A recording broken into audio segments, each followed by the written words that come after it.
Start. नमस्कार दोस्तों, स्वागत है पीडब्ल्यू ओनली आईएएस में। जो इलेक्शन कमीशन में इस समय दोबारा अपॉइंटमेंट होना है, उसके अराउंड आज फिर न्यूज आई है। न्यूज ये है कि जो इलेक्शन कमिश्नर्स जिन्होंने, एक ने तो अभी अभी रेजिग्नेशन दिया है, दूसरी जो ऑलरेडी वैकेंसी है, दैट मींस जो 1+2 की जो कॉम्बिनेशन है, जिसमें एक तो हमारे सीईसी खुद हैं और साथ में ये जो दो वैकेंसीज हैं, इनको भरने के लिए क्या प्रोसीजर हो, क्या तरीका हो। अब सुप्रीम कोर्ट ने कुछ कह रखा है, फिर हमारी सरकार कुछ एक बिल लेके आई थी जो अब एक्ट बन गया। तो ये जो दो वैकेंसीज हैं, इनको भरने के लिए मार्च 15 तक प्राइम मिनिस्टर मोदी की गवर्नमेंट एक कमेटी बनाएगी, एक हाई लेवल सिलेक्शन होगा और उसके बाद चुना जाएंगे कि हमारे जो दो बचे हुए ईसीज हैं, इलेक्शन कमिश्नर्स हैं, इनका अपॉइंटमेंट कैसे होना है। फिर इनके अपॉइंटमेंट से पहले ही सुप्रीम कोर्ट में आज एक प्ली आ गई है, एक पिटीशन आ गई है, जो ये मांग कर रही है सुप्रीम कोर्ट से कि ऐसा होना चाहिए, जो सुप्रीम कोर्ट ने जजमेंट दिया था उस हिसाब से इलेक्शन कमीशन के अपॉइंटमेंट्स हो और वैसे ना हो जो नया एक्ट आया था। अब ये है कांग्रेस की महिला मोर्चा की प्रेसिडेंट हैं और जया ठाकुर जी, तो इन्होंने डाली है एप्लीकेशन।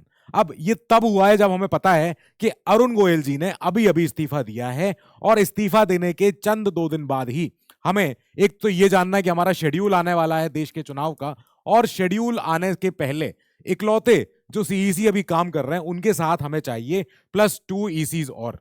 अब वो ईसीज का अपॉइंटमेंट होना है। अकेले इकलौते सीईसी के साथ ये इलेक्शन करवा पाना संभव नहीं है, बहुत ज्यादा काम होता है, काफी काम है इलेक्शन कमीशन के ऊपर, उसी के लिए एप्लीकेशन थी। अब ये एप्लीकेशन तो चाहती है कि जो सुप्रीम कोर्ट ने अपना जजमेंट दिया है उस हिसाब से हो। पूरी बात समझनी है, जजमेंट क्या था, फिर ये जानना है कि इलेक्शन कमिश्नर जो एक्ट आया था उस एक्ट में क्या अलग है और कैसे कैसे डिफरेंस है दोनों में, क्या वे फॉरवर्ड होना चाहिए, तरीका क्या होना चाहिए। देखो, आप याद करो मार्च 2, कईयों को तो याद होगा, मैं 2-3 बार भी बता चुका हूं, मार्च 2 2023, जब केएम जोसेफ जी की बेंच ने यह बताया था कि अगर आपको इलेक्शन कमिश्नर्स या चीफ इलेक्शन कमिश्नर्स का अपॉइंटमेंट करना है, then you should go for a high level committee. एक हाई लेवल कमिटी होगी जिसमें क्या होंगे, prime minister, leader of opposition, साथ ही सीजेआई। तो ये 3 लोग होने चाहिए, जिसकी वजह से क्या हो कि इंडिपेंडेंटली, फ्री, फेयर हमारे इलेक्शन हो पाए और जो सीईसी और बाकी इलेक्शन ऑफिसर्स हो वो निरपेक्ष हो, वो कोई एक पार्टी के ना हो। ठीक है, ये था जजमेंट। अब ये इन्होंने बोला था, ठीक है। फिर इसके बाद क्या होता है, दिसंबर 2023 में, ये तो मार्च की घटना है, फिर दिसंबर आते आते एक बिल आ जाता है जिस पे राष्ट्रपति जी भी हस्ताक्षर कर देते हैं। अब वो बिल क्या था, फिर वो एक नया एक्ट था, उसका नाम था CEC and other ECs, appointment, regulation, service, tenure, सारा सब कुछ था उसमें। अब इसी को लेके ये सुप्रीम कोर्ट ने बोला था कि ऐसा ही होना चाहिए, इसमें कोई हेराफेरी ना हो। ठीक है, फिर इसमें क्या क्या होंगे, लीडर ऑफ अपोजिशन होंगे, सीजेआई होंगे। लेकिन क्या होता है, ये प्रैक्टिस तभी तक रहनी थी जब तक पार्लियामेंट कोई ऑलरेडी एक्ट ना बना ले। ये सुप्रीम कोर्ट ने यही बात बोली थी कि जब तक कोई इसके ऊपर कोई विधेयक, कोई बिल, कोई एक्ट नहीं आ जाता है, तब तक ये वाली प्रोसीजर चलेगी। पर जब बिल आ जाता है उसके बाद तो बिल आगे काम कर सकता है अपना, फिर तो एक्ट आगे काम कर सकता है अपना। यही एक्ट आया। एक्ट ने बोला था कि हमें सीजेआई सर नहीं चाहिए, हमें लीडर ऑफ अपोजिशन चाहिए, प्राइम मिनिस्टर चाहिए और एक यूनियन मिनिस्टर और कोई हो। तो सीजेआई सर की जरूरत नहीं पड़ी। इसके बाद से ही इस एक्ट के खिलाफ पिटीशन जाती है। फिर ठाकुर जी, यही जया ठाकुर जी एक रिट पिटीशन डालती है कि सर ये क्या हो रहा है, और हम क्वेश्चन करते हैं इस एक्ट की कॉन्स्टिट्यूशनैलिटी। ये जो एक्ट आया है ये कितना संवैधानिक है, कितना विधिगत है। ये जरूरी है कि इस पे इंस्टेंट एप्लीकेशन जो है ये इसी एक्ट का ये इसी केस का पार्ट बने जो हम आज आपके पास फिर से लेके आए हैं। आज क्या पिटीशन है, आज पिटीशन है कि जो अरुण गोयल जी के बाद जो वैकेंसी 2 उभरी हैं, इन दोनों वैकेंसीज को हम वैसे हैंडल करेंगे जैसे आपके सुप्रीम कोर्ट के जजमेंट के हिसाब से, जो आपने बताया था पहले। अब ये बात समझने वाली बात है कि ये वाली इस एक्ट की कॉन्स्टिट्यूशनैलिटी, इसको ऑलरेडी सुप्रीम कोर्ट की डिवीजन बेंच एक पढ़ रही है, 2 जज बेंच पढ़ रही है, जिसमें जस्टिस दिवांकर दत्ता जी हैं और संजीव खन्ना जी हैं। तो वो इस एक्ट की जो कॉन्स्टिट्यूशनैलिटी है, जो संवैधानिकता है, उसकी स्टडी चल रही है कि ठीक है भैया, आप अगर कहते हो तो हम सुन लेते हैं, पर ये याद रखना कि हम कोई इमीडिएट स्टे नहीं लगा रहे हैं। जो सीईसी का अब जो एक्ट आया है उस पर अभी इमीडिएट स्टे नहीं लगेगा ऐसा। अब ठाकुर जी ने यही बोला कि सर आप एक चीज देखिए, जब आपने रिमूव होते हुए देखा सीजेआई सर का नाम, दिस मीन्स कि ये है आर्टिकल 14, 21, 50, 324 सबका उल्लंघन हो रहा है और हमारे principles of free and fair elections violate हो जाएंगे। जरूरी है कि इस एक्ट की जो स्क्रूटनी हो जल्दी हो, कॉन्स्टिट्यूशनलिटी चेक हो जाए, कितना इंपॉर्टेंट है इस एक्ट को आगे बने रहना, और जो सुप्रीम कोर्ट का ऑलरेडी जो फैसला है उससे अगेंस्ट कितना जा रहा है। आप याद करो, जो सीईसी का जो appointment conditions of service terms of office जो बिल आया है, जो बिल था अब तो एक्ट बन गया, ये थी अगस्त की न्यूज जब बिल टेबल हुआ था राज्यसभा में, फिर विंटर सेशन में बिल पास हो गया था अपने दिसंबर में। अब इसमें क्या था? इसमें यही था कि with a view of overturning the effect of supreme court verdict. जो सुप्रीम कोर्ट का वर्डिक्ट आ रखा था पहला, वो कौन सा केस था पता है? वो केस था अनूप बर्नवाल केस। ये था सुप्रीम कोर्ट ने जो जजमेंट दिया था कि अब से इलेक्शन कमिश्नर्स और सीईसी का अपॉइंटमेंट अब ऐसे होगा जिसमें सीजीआई सर भी होंगे। ठीक है, फिर इस केस को पलटते हुए यहां पे हमने बोला कि अब हम एक नया बिल लेके आ रहे हैं। बिल में प्राइम मिनिस्टर, होम मिनिस्टर और हमारे सारे सब लोग होंगे। ठीक है भैया, कैबिनेट मिनिस्टर भी होंगे। अच्छा ठीक है, बिल के फीचर्स क्या हैं? पहली बात तो सीजीआई का रिमूवल, जो सुप्रीम कोर्ट का जजमेंट था उसके उलट, उसके बाहर जाके कि उसमें भाई सीजीआई नहीं होंगे पर एक कैबिनेट मिनिस्टर होंगे nominate by the prime minister. ठीक है, अब यहां पे लीडर ऑफ अपोजिशन जो लोकसभा है, ये इनको भी मेंबर बना दिया सिलेक्शन कमेटी का। गुड, ठीक है। क्राइटेरिया क्या है? ECI will consist of a CEC and such other ECs as required. ठीक है, जो कौन कौन लोग हो सकते हैं? Who hold or have held the post equivalent to secretary in the government of India, कि जो लोग भारत सरकार के अंदर जो लोग सेक्रेटरी लेवल पे रह चुके हो, मतलब हाईएस्ट काफी अच्छी ऑफिस पे जा चुके हो, कैबिनेट सेक्रेटरी ना बने हो ठीक है, पर उनको वहां पे लाके हमें देखना है कि इतने सीनियर रैंक का ऑफिसर होना चाहिए। अच्छा, ऐसे लोग जिनकी इंटेग्रिटी काफी ज्यादा है, जिनको नॉलेज बहुत ज्यादा है, जिनको एक्सपीरियंस है in the management and conduct of elections, जिनको इलेक्शंस काफी कुछ नॉलेज आ चुकी है कि भैया उन्होंने काफी इलेक्शन कंडक्ट करा लिए हैं, या कभी कभी अपने अपने स्टेट में सीईओ बन रखे होंगे, चीफ इलेक्टोरल ऑफिसर बन रखे होंगे, काफी उन्होंने इलेक्शन के दौरान अपने रिटर्निंग ऑफिसर होकर ये अपनी भूमिका निभाई होगी, जरूरी है। फिर प्रोसेस कैसे शुरू होगी? प्रोसेस शुरू होगी, पहले एक सर्च कमेटी आएगी। सर्च कमेटी क्या है?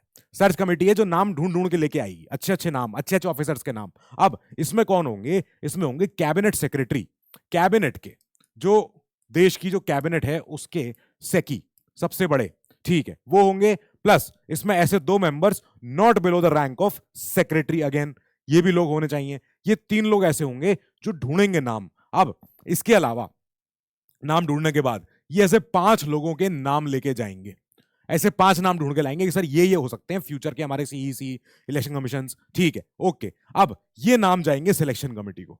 अभी तक जो आई थी वो थी सर्च कमेटी, जो इनकी कैबिनेट सेक्रेटरी की, अच्छे ऑफिसर्स ने अच्छे अच्छे नाम ढूंढे। फिर सिलेक्शन कमेटी होगी जिसमें होंगे प्राइम मिनिस्टर खुद।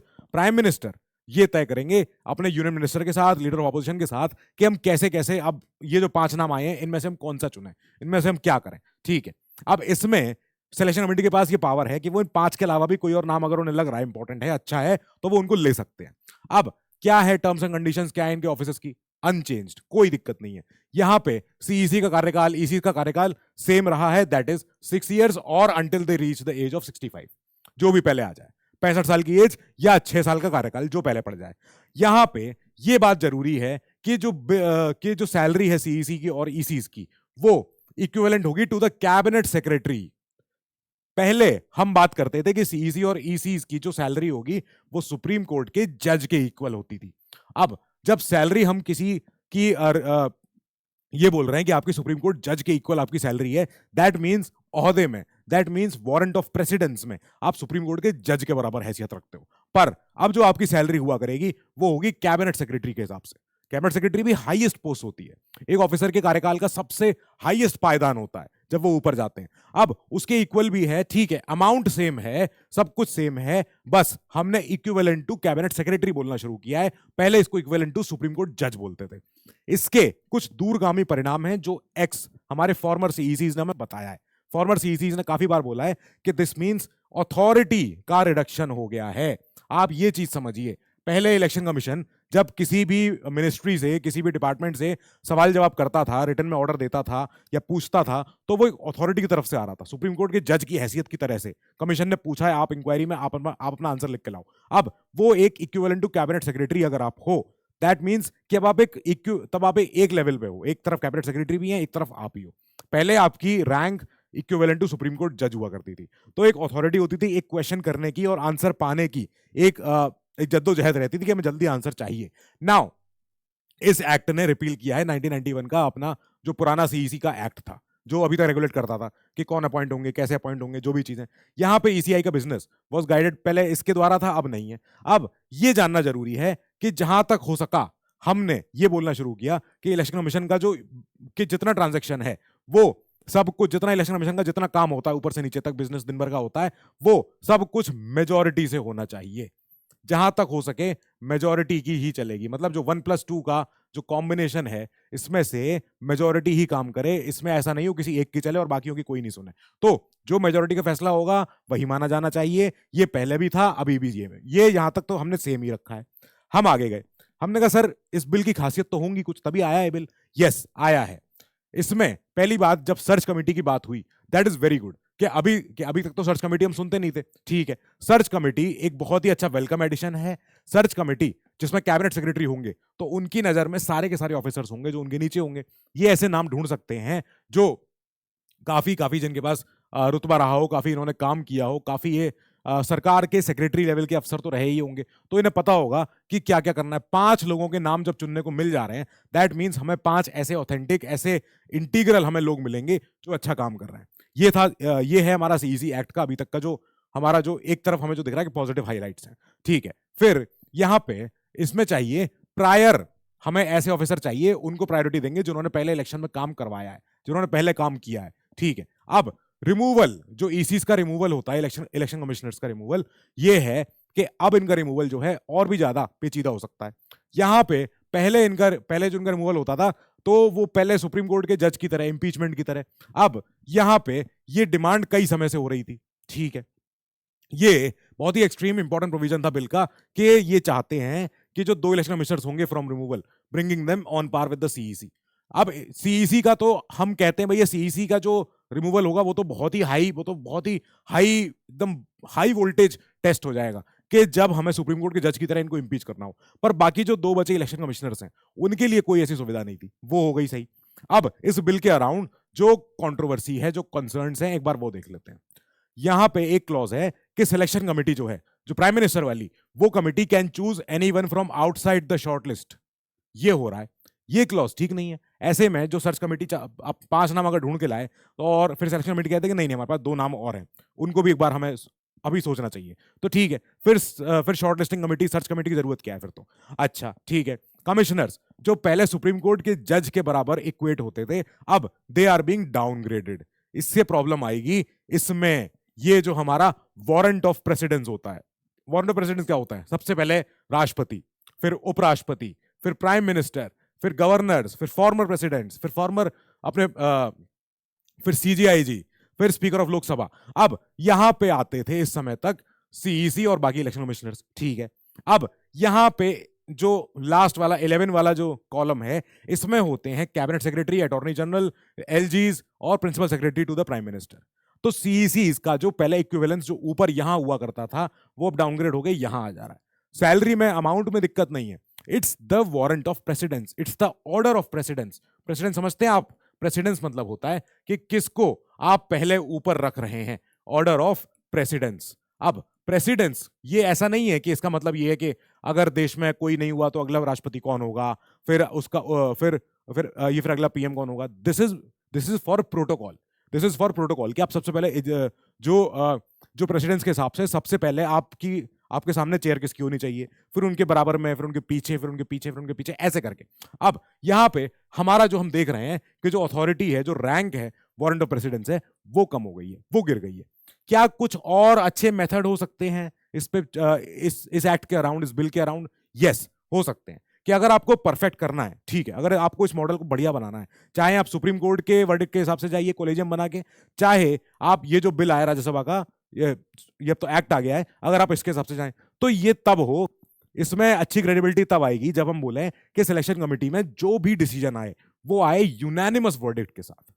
यूनानिमस मतलब हर कोई, चाहे वो प्राइम मिनिस्टर, चाहे यूनियन कैबिनेट मिनिस्टर, चाहे नेता प्रतिपक्ष, लीडर ऑपोजिशन, जब तक तीनों लोग सहमति पे ना हो, ये प्री कंडीशन हो जाए अपॉइंटमेंट की, कि तब अपॉइंटमेंट होगा जब एक यूनानिमस डिसीजन आ जाए, सब तीनों लोग मिलके बोले कि yes, this person is correct for being the CEC, for being the EC, जो भी। फिर ये कंसर्न भी है कि लीडर ऑफ अपोजिशन को इससे वीटो मिल जाएगा। वो तो हर समय बोल देंगे कि अरे मैं तो नहीं मान रहा। अब ऐसे में क्या हो, अगर यूनानिमस अगर हम बना दें, यूनानिमस ही होगा डिसीजन, और जो नेता प्रतिपक्ष वो कहते हैं मैं तो नहीं मान रहा, दैट इज अनदर प्रॉब्लम। ये भी सॉल्व करनी है। अच्छा, ये कंसर्न कैन बी एड्रेस्ड अगर जो चॉइस है वो लिमिट हो जाए 5 कैंडिडेट्स की, जो कि कैबिनेट सेक्रेटरी वाली जो अपनी शॉर्ट लिस्टिंग कमेटी ने ढूंढ के रखी है। अगर उसी 5 नाम में चुनना है तब तो चुन ही सकते, कोई ना कोई 5 नाम तो फिर तो चुने ही जा सकते हैं यूनानिमसली। ऐसा नहीं होगा। कॉन्क्लूजन, कुल मिला के ईसीआई जो है हमारा देश का बहुत बड़ा निरपक्ष, एकदम एकदम निरपेक्ष होने वाला, न्यूट्रल रहने वाला एक बॉडी है, जो संवैधानिक है, कॉन्स्टिट्यूशनल बॉडी है। इनका बहुत ज्यादा जरूरी है कि कोई पॉसिबिलिटी ना हो, कोई भी क्वेश्चन मार्क ना उठे इनकी क्रेडिबिलिटी पे, क्योंकि देश के फेयर इलेक्शन करवाने की जिम्मेदारी, फ्री इलेक्शन करवाने की जिम्मेदारी इनके ऊपर रहती है। डेमोक्रेसी का बहुत बड़ा एक भार है जो इलेक्शन कमीशन ऑफ इंडिया उठाता है। इलेक्शन कमीशन ऑफ इंडिया को हर साल कहीं ना कहीं देश भर में चुनाव करवाने होते हैं, उड़ीसा में कभी अभी आने वाले उनके यहाँ भी चुनाव। ये बहुत जरूरी है कि ईसीआई जैसी बॉडी का एकदम जिसे कहते हैं इंडिपेंडेंट रहे, साथ ही इतने ज्यादा डिसिप्लिन रहे, क्रेडिबिलिटी इनकी मेंटेन रहे। ईसीआई बहुत इंपॉर्टेंट है कि अपना काम स्वतंत्रता से, इंडिपेंडेंस के साथ, सॉवरेंटी के साथ करता रहे। विद दिस हम इस न्यूज को यहाँ पॉज कर रहे हैं। इस न्यूज में और डेवलपमेंट आएगा, हम उसको फिर टेकअप करेंगे। Till then, you keep studying, stay safe, good luck.